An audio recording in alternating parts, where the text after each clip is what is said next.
Hello, my dear anti-novelists, Lilligans, friends, and onlookers. I'm dropping in to continue down the road of scene repair.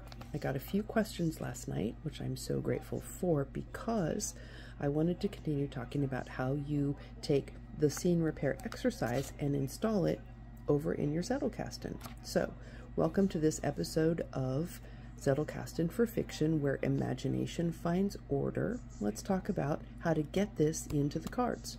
So last night, I gave you some questions that help you repair when a scene goes off the rails or stalls, or you've written yourself into a corner. So remember the plot box. This is my little fantastic high-class lid ripped off of the top of a file box. I know, it's terrible, but what can I do? It's what I do. You may recall that my novel lives in the 7000s in my Zettelkasten. You may also recall from my video on plot that I use a 24-beat plot guideline. The 24 beats were absconded from the amazing Derek Murphy's plot dot system. The system didn't work great for me, but I loved the plot beats, so I use those for my system. I've got 1 through 24. 7001 is the really bad day, all the way through 7024, which is the bittersweet return. So when you go through the 7001 through 7024, that just gives me a box in which I can slot in different ideas, prompts, scenes, things that I think might figure into my story. But what about when you're ready to start fixing scenes? That brings us to the scene repair. Remember yesterday I gave you 4 items. The first one being, who is the subject of the scene? Who is the event happening to? Why did it happen? What's the motivation? What events led up to it? And then what was the outcome? So let's look at how those cards might play out. Since 7024 is my last plot holder card, the way that I have organized my note box is I've taken the next number, 7025, following 7024, and I've given it a .5. Why did I do that? I wanted this series of cards to appear after my major plot section, but before anything else in my novel world in the Zettelkasten box. So I thought 7025 was the next natural number, and giving it a .5 orients it just a little bit behind that plot box over in my Zettelkasten.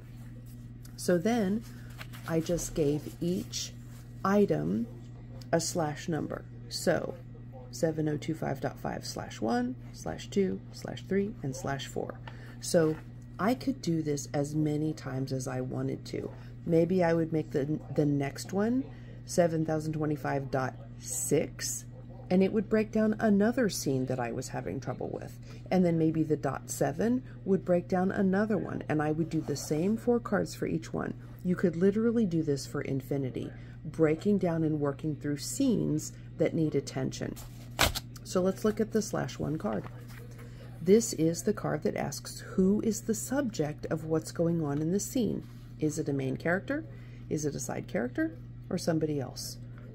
This could also be critical in addressing a developmental edit. I will get to the kinds of edits later. That is the edit that I am currently involved in my own novel. But having these scene repair breakdowns could certainly be helpful. So, who did it happen to is the /1 card. The /2 card, why did the action happen, and what is its significance? These are plot elements that could be either external or internal, just like we discussed last night in yesterday's episode. Figure out what is the meaning of it. Is it an internal character, emotional, or point of view perspective shift? Or is it something external that actually changes something in the plot? So that's the /2 card. The /3 card is what events led up to it. This allows you to unpack the sequence of events that resulted in the scene you're having trouble with. So your /3 card is going to address, what did it look like? How did we get here? How do I plot out? Okay, so this happened, and then that happened, and then, ooh, that was a downer, and then this was kind of a comeback. Ooh, and then we ended up here. Okay, so now that I'm looking back over how we got here, sometimes that kind of model is going to help you understand how to get yourself out of that scene clog or where you're stuck at. And then we come to number 4/4. What is the outcome or the sequel? Remember when we talked about scenes and sequels? Every action has a natural reaction in the story. So on your card, you're going to say, okay, the result of these 3 things, as I've broken them down, was this outcome. Maybe the outcome is one character decides to confront another. Okay, what is the sequel of that confrontation? Work it out either in the modeling diagram, which I'm going to share with you in the book, Zettelkasten for Fiction, or work it out in rough draft for my pantsers and discovery writers who just need to write those things out and work it out on the page. Figure out what's the natural outcome of these things that happened in the scene, and then how do I go forward from there? Do I want to go this way to another confrontation, or would I rather go this way to some kind of resolution? That's essentially how you do it. Now, I say that with the caveat that this is obviously following a more Western style conflict-driven story. We're going to get way deep into other kinds of stories as we move along. That is a piece of the book that I will be heavily researching in the coming weeks as I break down different kinds of story structure from around the world. Newsflash, many of them are not conflict-driven, which I find super fascinating. So we'll get into that in the book.